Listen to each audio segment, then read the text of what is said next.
Hello students, हमारे last video में हम class 8th NCERT science book से chapter crop production and management को पढ़ रहे थे, जिसमें मैंने आपको एग्रीकल्चर प्रैक्टिसेस के बारे में बताया था। और मैंने आपको बताया था कि जो टाइप्स ऑफ क्रॉप्स होती हैं, खरीफ और रबी क्रॉप्स, बेसिक प्रैक्टिसेस हम क्या करते हैं क्रॉप प्रोडक्शन के लिए, जिसमें हम प्रिपरेशन ऑफ सॉयल, जो आपका फर्स्ट पार्ट है प्रिपरेशन ऑफ सॉयल, उसको हमने कवर किया था। नाउ नेक्स्ट जो इसका पार्ट है सोविंग, अब हम उसको कवर करेंगे आज के इस वीडियो में। तो आप वीडियो के एंड तक बने रहिएगा, आपको अच्छे से समझ में आएगा। सो स्टार्ट करते हैं सोविंग। सोविंग एक इम्पॉर्टेंट पार्ट होता है क्रॉप प्रोडक्शन में। बिफोर सोविंग यानी सोविंग से पहले हमें ये जानना ज़रूरी है कि जो बीज यानी हम जो सीड्स हम जो ले रहे हैं उनकी क्वालिटी कैसी है। तो सबसे पहले तो बात करते हैं कि सोविंग होता क्या है। सोविंग का मतलब हो गया बीज को बोना, ठीक है। तो बीज को बोने से पहले ये जानना ज़रूरी है कि जो बीज हम ले रहे हैं उसकी क्वालिटी कैसी है। तो बेसिकली इसमें हम सीड्स का जो सिलेक्शन करते हैं वो किस बेसिस पे करते हैं। एक हम इसमें एक सिंपल सी टेक्निक ये है कि आप बीज को जो है पानी में डाल दीजिए, तो उसमें से जो बीज यानी जो सीड आपकी ख़राब होंगी, डिफेक्टेड सीड्स होंगी, वो सीड्स ऑटोमेटिकली पानी के जो है सरफेस पे आ जाएंगी, और जो आपकी गुड क्वालिटी सीड्स होंगी वो उसके जो हम कह सकते हैं जो उसका बॉटम है वहाँ पे जाके बैठ जाएंगी। अब रीज़न क्या है? रीज़न ये है कि जो आपकी हम कह सकते हैं जो डैमेज सीड्स होती हैं, वो डैमेज सीड्स जो हैं बेसिकली अंदर से हॉलो होती हैं। तो जब हॉलो होंगी तो ऑटोमेटिकली हल्की रहेंगी और पानी के ऊपर तैरने लगेंगी। तो एक अच्छा मेथड है ये डिटरमाइन करने के लिए कि सीड की क्वालिटी कैसी है। अब सीड को जो हम बोते हैं, बोने के लिए कुछ टूल्स का यूज़ करते हैं। सबसे पहले हम बात करते हैं ट्रेडिशनल टूल्स की। ट्रेडिशनल टूल में क्या होता है कि जो सीड्स को सोविंग के लिए एक शेप, फनल की शेप के लायक के हम स्ट्रक्चर को यूज़ करते हैं, और उसका जो फनल जो है वो उसमें 3 या 4 पाइप कनेक्टेड रहते हैं जो कि बॉटम में नुकीले होते हैं, ताकि वो मिट्टी की गहराई में जा सके, मिट्टी के अंदर तक जा सके। जैसे आपने कल्टीवेटर का शेप देखा है, कुछ ऐसी शेप होती है उसकी नीचे से, ताकि वो मिट्टी के अंदर तक जा सके। और बेसिकली जो है हम ऊपर से सीड डालते रहते हैं और वो मिट्टी में जो है उसको अंदर तक, गहराई तक सीड को जो है पहुंचाते रहते हैं। आप फिगर में आप देख ही रहे हैं, फनल लाइक स्ट्रक्चर है, और नीचे ये जो इसका बॉटम है, बॉटम जो है वो आपका नुकीला है, जिससे सीड अंदर बड़े आराम से जा पा रही है।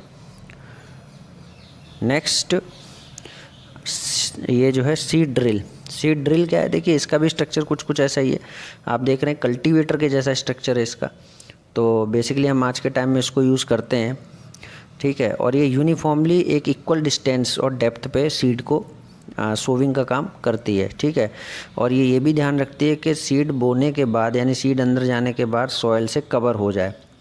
ये प्रोटेक्ट करती है सीड को from being eaten by birds, यानी जो बर्ड्स जो सीड्स को खा जाते हैं, जब आप सीड बोएंगे तो बर्ड्स जो है वहाँ से सीड खा सकते हैं, उसको भी ये ध्यान रखती है, क्योंकि इस तरीके से सीड को सोविंग करती है कि ऊपर से मिट्टी बैठ जाए और सीड अच्छे से दब जाए, ताकि उसको बर्ड्स ना खा सकें। Sowing by using a seed drill, अगर आप सीड ड्रिल को यूज़ कर रहे हैं सोविंग के लिए, तो ये आपका टाइम और आपका लेबर यानी मेहनत और टाइम दोनों बचाएगा। दोनों ही केसेस में ये हेल्पफुल है। Appropriate distance between the seed is necessary to avoid over crowding of plants. देखिए एक पर्टिकुलर डिस्टेंस पे अगर प्लांट जो है उग रहा है तो क्या है, उसको अच्छी तरीके से फैलने का जो है मौका मिलता है। लेकिन अगर छोटी छोटी डिस्टेंस पे ही जो है हम सीड बो दें और सारे प्लांट जो है क्राउड की तरह ग्रो कर जाएं, तो वो जो है अच्छे से ग्रोथ नहीं कर पाते हैं, ओवर क्राउडिंग हो जाती है। तो होता क्या है कि इससे प्लांट को सफिशिएंट लाइट भी मिलती है। अगर उनके बीच में डिस्टेंस होगी तो उनको सफिशिएंट लाइट मिलेगी। आपको मैं एग्जांपल देता हूँ, जैसे अगर आपने जो है आपके जो सदाबहार वन होते हैं, यानी जो आपके ऐसे फॉरेस्ट जहाँ पे हमेशा हरियाली बनी रहती है, एवरग्रीन फॉरेस्ट जिन्हें कहते हैं, तो इन फॉरेस्ट में अगर आप देखें तो यहाँ पे सन की लाइट उनकी बॉटम तक नहीं पहुँच पाती है। क्यों नहीं पहुँच पाती है? क्योंकि वो इतने घने होते हैं कि सन की लाइट ऊपर ही ऊपर रहती है, नीचे नहीं पहुँच पाती। सेम कुछ ऐसा यहाँ पे हो सकता है कि अगर प्लांट्स एक दूसरे के इतने पास होंगे तो ऑब्वियस सी बात है कि सन की लाइट जो है वो प्रॉपर तरीके से इनको नहीं मिल पाएगी, और न्यूट्रिएंट और वाटर भी इनको प्रॉपर तरीके से नहीं मिल पाएगा। तो बेसिकली अगर उनके बीच में डिस्टेंस मेंटेन हो, ओवर क्राउडिंग ना हो, प्रॉपर डिस्टेंस हो, तो ईजिली ये वर्क कर सकता है। नेक्स्ट चीज़ आती है एडिंग मैन्योर एंड फर्टिलाइज़र। जो नेक्स्ट पार्ट है आपका वो है आपका एडिंग मैन्योर एंड फर्टिलाइज़र। तो एडिंग मैन्योर एंड फर्टिलाइज़र के बारे में देखते हैं। देखिए पहले तो थोड़ा बेसिक डिफरेंसेस के बीच का वो समझ लीजिए। मैन्योर जो है नेचुरल होता है, मैन्योर हम नेचुरल खाद को कहते हैं। फर्टिलाइज़र्स जो हैं वो केमिकली होते हैं, केमिकली सिंथेसाइज होते हैं। ठीक है। तो बोथ जो है ग्रोथ के लिए ज़रूरी होते हैं प्लांट के। अगर प्लांट की अच्छी ग्रोथ चाहिए तो उसके लिए आपको मैन्योर एंड फर्टिलाइज़र दोनों की ज़रूरत पड़ती है। तो आइए इसके बारे में थोड़ा देखते हैं। सॉइल का काम होता है मिनरल और न्यूट्रिएंट को सप्लाई करना क्रॉप प्लांट को। These nutrient are essential for the growth of plants. ये न्यूट्रिएंट प्लांट के ग्रोथ के लिए ज़रूरी होते हैं। इन सर्टेन एरियाज, कुछ ऐसी जगह हैं जहाँ पे फार्मर ग्रो करते हैं क्रॉप को after crop in the same field. मतलब कि पहले एक जो है हमने फसल बो रखी थी और उस फसल की कटाई हुई और कटाई होने के बाद दोबारा उसी फील्ड में हमने नेक्स्ट क्रॉप को बोना स्टार्ट कर दिया। तो हम कभी जो है उस फील्ड को अनकल्टिवेटेड छोड़ते ही नहीं, मतलब उसको खाली छोड़ते नहीं। उसमें बार बार एक क्रॉप हुई, फिर दूसरी क्रॉप ग्रो कर दी, वो हटी, तीसरी क्रॉप वो कर दी। तो ऐसे में जो न्यूट्रिएंट्स होंगे सॉइल के, उसकी क्या कंडीशन होगी। ऑब्वियस सी बात है कि जब एक के बाद एक जब क्रॉप हम ग्रो करेंगे तो जो सॉइल के न्यूट्रिएंट्स का लेवल है वो ऑटोमेटिकली कम हो जाएगा। तो इस न्यूट्रिएंट के लेवल को मेंटेन करने के लिए जो है हम कह सकते हैं फर्टिलाइजर्स वगैरह देना ज़रूरी होता है। अगर आप कंटिन्यूस कल्टीवेशन करेंगे क्रॉप का तो सॉइल पुअर हो जाती है न्यूट्रिएंट में। Therefore farmers have to add manure to the field to replenish the soil with nutrient. इसलिए फार्मर उसमें मैन्योर्स यूज़ करते हैं। इस प्रोसेस को मैन्योरिंग कहते हैं। इम्प्रॉपर और insufficient manuring result in weak plant. देखिए, अगर मैन्योरिंग प्रॉपर नहीं होगी और इम्प्रॉपर होगी तो उससे क्या होगा, जो प्लांट हमें मिलेंगे वो वीक होंगे। मैन्योर एक ऑर्गेनिक सब्सटेंस होता है जो कि हम डिकम्पोजिशन ऑफ प्लांट और एनिमल वेस्ट से, आपने देखा होगा जैसे सड़े गले पत्ते हो गए, गाय भैंस का गोबर हो गया, ठीक है, इसको मिक्स करा जाता है और इसको फिर पोर किया जाता है खेतों में, ताकि जो है उसकी जो सॉइल का न्यूट्रिशन लेवल है तो ऑटोमेटिकली एनहेंस हो जाए। फार्मर्स क्या करते हैं, जगह जगह गड्ढे खोद के आपके फील्ड में और उसमें इसको डंप कर देते हैं, ठीक है। The decomposition is caused by some microorganism का डिकम्पोजिशन करते हैं। तो decompose matter is used as organic manure, ठीक। यानी ये जो सड़े गले पत्ते वगैरह हैं उनको एक जगह वो दफना देते हैं, उसके बाद जब वो डिकम्पोजिशन होता है तो उसका यूज़ किया जाता है एज अ मैन्योर।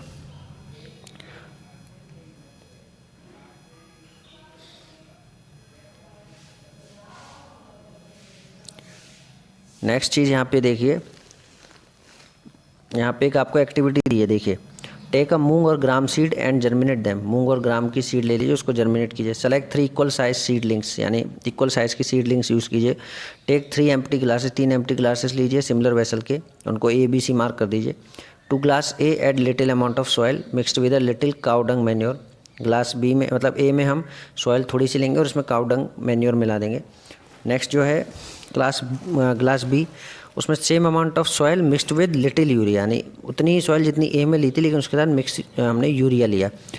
और ग्लास C में भी सेम अमाउंट ऑफ सॉइल लिया विदाउट एडिंग एनीथिंग, उसमें कुछ भी ऐड हमने नहीं किया। Now pour the same amount of water in each glass, सब में सेम अमाउंट ऑफ हमने वाटर डाल दिया है, ठीक है। And plant the seedling in them, उसमें हमने सीडलिंग को प्लांट किया। Keep them in safe place पे रखो, वाटर देते रहो उसे, और 7 to 10 डेज़ के बाद उनकी ग्रोथ को हम एब्जॉर्ब करते हैं। तो आप देखिए A, B और C तीनों की ग्रोथ आपको दे रखी है, ठीक है। Manure A, manure B and manure C। तो आप देख रहे हैं कि यहाँ पे पूछ रहा है कि विच ग्लास शोड मैक्सिमम ग्रोथ। अगर आप देखें तो किस ग्लास में मैक्सिमम ग्रोथ हुई है, ठीक है।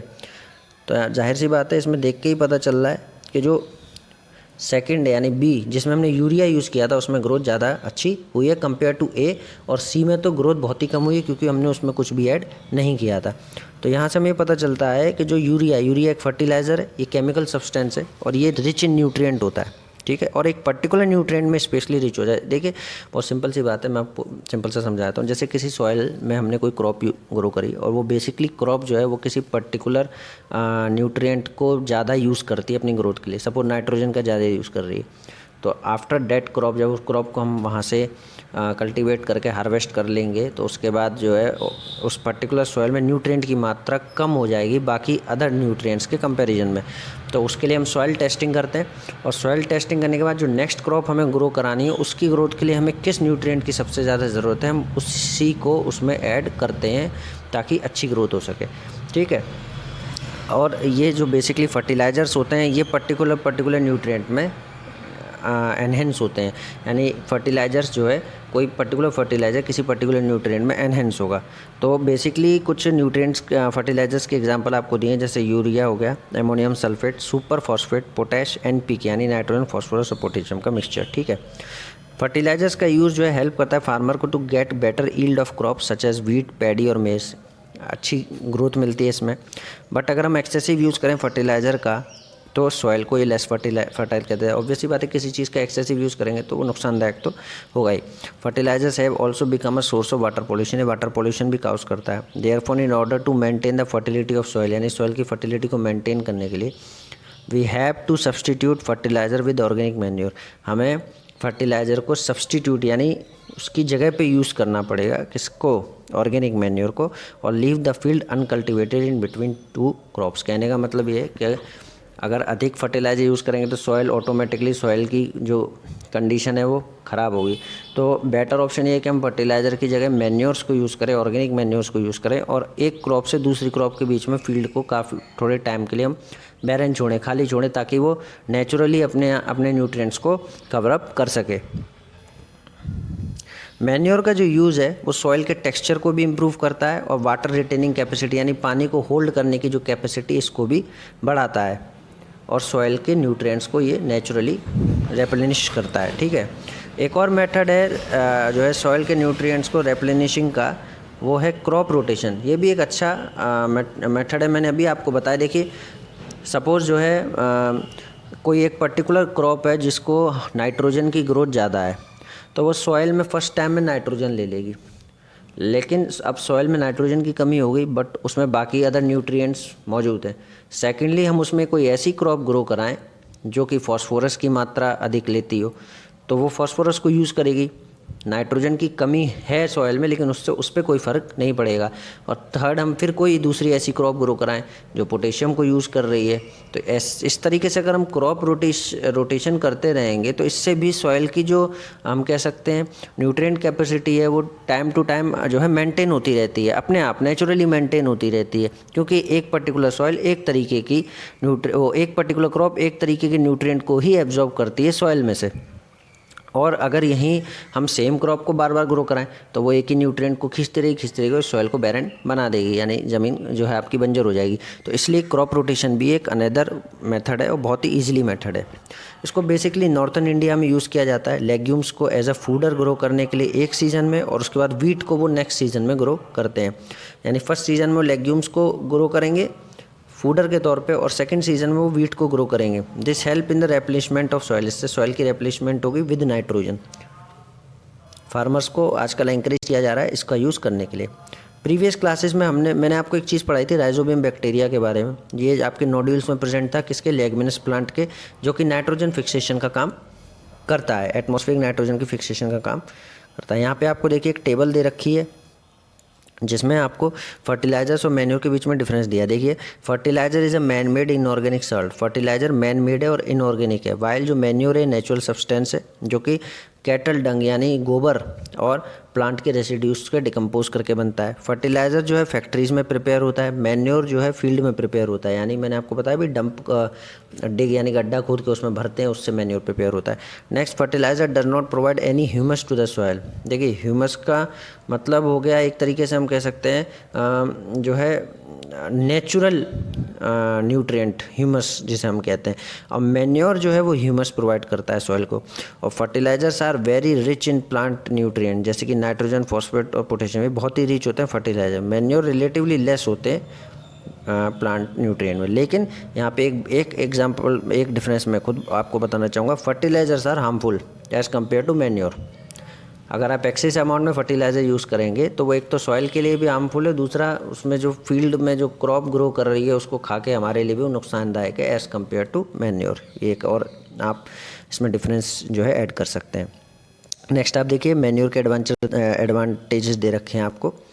तो एक तो ये है कि ये वाटर होल्डिंग कैपेसिटी को बढ़ाता है, दूसरा सॉइल को पोरस करता है जो कि गैसेस एक्सचेंज भी इजीली करता है, तीसरा नंबर ऑफ फ्रेंडली माइक्रोब्स जो है उनको बढ़ाता है, और टेक्सचर ऑफ सॉइल बढ़ाता है। तो ये मैन्योर का एडवांटेज है as compared to fertilisers. Next जो इसमें पार्ट आता है डेट इज़ कॉल्ड इरीगेशन। देखिए इरीगेशन क्या है, इरीगेशन एक इम्पॉर्टेंट पार्ट है आपके किसी भी क्रॉप के ग्रोथ का। क्यों इम्पॉर्टेंट पार्ट है? क्योंकि आपने क्रॉप को ग्रो कराया, आपने सोविंग कर दी, लेकिन आपने इरिगेशन नहीं किया, आपने पानी ही नहीं लगाया, तो क्या क्रॉप ग्रो करेगी? नहीं। आपको भी पता है प्लांट की ग्रोथ के लिए ज़रूरी है वाटर। तो basically irrigation is the important part of this process. देखिए प्लांट जो होते हैं बेसिकली आपको इसमें दे रखा है, जो है प्लांट जो है उनकी जो रूट्स होती हैं वो वाटर को एब्जॉर्ब करती हैं, ठीक है, सॉइल में से। और प्लांट जो है लगभग उनमें 90% वाटर होता है। वाटर एसेंशियल होता है ताकि सीड्स का जर्मिनेशन हो सके, ठीक है। ड्राई कंडीशन होगा तो उसमें सीड का जर्मिनेशन नहीं होगा। न्यूट्रिएंट जो डिज़ोल्व होते हैं वाटर के साथ वो इजीली ट्रांसपोर्ट हो जाते हैं प्लांट के अंदर। इसके अलावा water also protect the crop from both Frost and hot air, यानी बहुत ज़्यादा ठंड है या बहुत ज़्यादा गर्मी है तो दोनों ही कंडीशन में वाटर प्रोटेक्शन का काम करता है। टू मेंटेन दैट मॉइस्चर को मेंटेन करने का काम भी ये करता है, ठीक है। तो हमें रेगुलरली वाटर जो है फील्ड में देना चाहिए और बेसिकली क्रॉप के अकॉर्डिंग वाटर प्रोवाइड कराएं तो ज़्यादा बेटर है कि किस क्रॉप को कितना पानी चाहिए। ऐसा नहीं है कि क्रॉप ऐसी हो जिसको पानी की जो है एक्सेस मात्रा और हम पानी कम लगा रहे हैं, या क्रॉप ऐसी है जिसको पानी की ज़रूरत थोड़ा कम है और हम इतना पानी भर दे रहे हैं कि क्रॉप ही सड़ जा रही है, ठीक है। तो supply of water to the crop at a regular interval is called irrigation. The time and frequency of irrigation varies from crop to crop. मैंने अभी आपको बताया कि टाइम और जो फ्रीक्वेंसी कितना आपको इरीगेशन लगाना है, कितने समय के लिए लगाना है, ये वेरी करता है क्रॉप से क्रॉप। सॉइल टू सॉइल या सीज़न टू सीज़न, यानी मिट्टी के टेक्सचर पे भी डिपेंड करता है और सीज़न पे भी डिपेंड करता है। समर के में क्या होता है, जो फ्रीक्वेंसी होती है वाटरिंग की हायर है क्योंकि गर्मी पड़ती है। तो जब वही गर्मी में जब इंसान ज़्यादा पानी पी सकता है तो प्लांट्स को भी पानी की अधिक मात्रा होती है क्योंकि वो क्या करते हैं, ट्रांसपिरेशन करते हैं। तो बेसिकली समर के केस में वाटर जो है हमें ज़्यादा से ज़्यादा लगाना चाहिए, ठीक है। नेक्स्ट चीज़ आती है sources of irrigation. Sources of water for irrigation है जैसे वेल हो गया, tubewell, pond, lakes, rivers, dams and canals. Next आपका आता है ट्रेडिशन मेथड, यानी जो ओल्ड मेथड पहले से चले आ रहे हैं। देखिए आप यहाँ देख रहे हैं कि ये जो है कुएं में से पानी निकाल के और उससे फील्ड में ये जो है इरिगेशन कर रहे हैं, वाटर लगा रहे हैं। तो water available in wells, lakes, canals is lifted by different method in different region for taking it to the field, यानी अलग अलग रीजन्स के और अलग अलग मेथड से, कैनाल्स से, आपका वेल से, लेक से पानी यूज़ किया जाता था फील्ड के लिए। कैटल और ह्यूमन लेबर दोनों ही तरीके का जो है लेबर यूज़ होता था इस मेथड में। So these method are cheaper, ये सस्ता भी है बट इनकी एफिशिएंसी कम है। जैसे कि मोट पुली सिस्टम, इसमें देखिए कुएं से पानी निकाल के पानी डाला जा रहा है, डेट इज़ कॉल्ड मोट। नेक्स्ट आता है आपका चेन पंप, जो आपके घरों में मोटर लगी होगी तो वो पानी फेंकती है, सेम एज इट इज़ ये काम करता है चेन पंप। एंड थर्ड है आपका देखली। देखली भी आप देख रहे हैं, इसमें क्या एक लकड़ी के फट्टे, आप लकड़ी का एक टुकड़ा देख रहे हैं, उसके एक साइड में क्या पत्थर बांध दिया भारी, तो जैसे उस पत्थर को लूज़ किया, कुएं में बाल्टी गई, पत्थर को जैसे ही बांधा ऊपर आ गया, पानी निकाला, उस पानी को पलट दिया। नेक्स्ट आता है राहत लीवर सिस्टम, ये आपने देखा होगा, मूवीज़ में भी देखा होगा। गांव में बेसिकली क्या होता था, इसको यूज़ करते थे, बैल जो है सर्कल रोटेट करता था और उसके रोटेशन से क्या है, ये जो पीछे आपको पिक्चर में एक व्हील दिखाई दे रहा है जिस पे बाल्टियाँ लगी हुई हैं, ये जो है कुएं में से पानी खींच खींच के कंटिन्यूसली पानी जो है फील्ड को सप्लाई करती थी। जब तक बैल घूमेगा तब तक ये काम करेगा।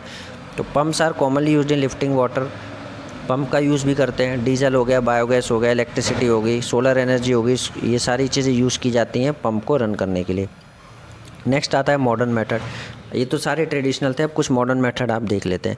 इसमें सबसे पहले आपका sprinkler system. Sprinkler system basically क्या है, इसको हम ऐसी जगह पे यूज़ करते हैं जहाँ पे आपको जो है हम कह सकते हैं वाटर जो है आपको किसी पर्टिकुलर फील्ड में, यानी ऐसे सिस्टम को यूज़ किया जाएगा अनइवन लैंड में जहाँ पे सफिशिएंट वाटर अवेलेबल नहीं है, मतलब ऐसी जगह जहाँ पानी ही उतना प्रॉपर अवेलेबल नहीं है, वहाँ इसको यूज़ करते हैं। इसमें क्या एक परपेंडिकुलर पाइप्स, यानी परपेंडिकुलर आप जानते होंगे 90 डिग्री के एंगल पे पाइप्स को अरेंज किया जाता है।